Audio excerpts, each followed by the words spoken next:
لله مشاركتنا بأفريكان فود مانيفاكتشرنج، يعني معرض جميل جدا، وإن شاء الله بإذن الله الاشتراك الجاي حيكون أكبر من هذا كمان. احنا متواجدين في كل السنة وهنبقى متواجدين بإذن الله السنة الجاية، ربنا يوفقنا.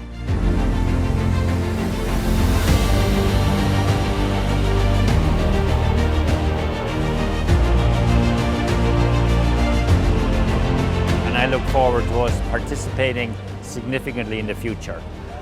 Obviously this year is a little challenging because of COVID, but we're very excited to be here in this manner and only to begin to form a bigger participation in the future.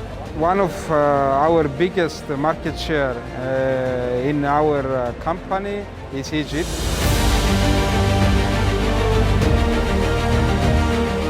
It's really impressive because I was thinking that it will not be this much, but I'm highly impressed with what I saw so far. أنا فوجئت إن في حد بيكلمني which is very good، إنه بيقول لي إيه الحاجات اللي أنت interested فيها ويظبط معايا مواعيد، وأنا الصراحة جيت في 3 hours بس لميت كل الحاجات اللي أنا عايزها.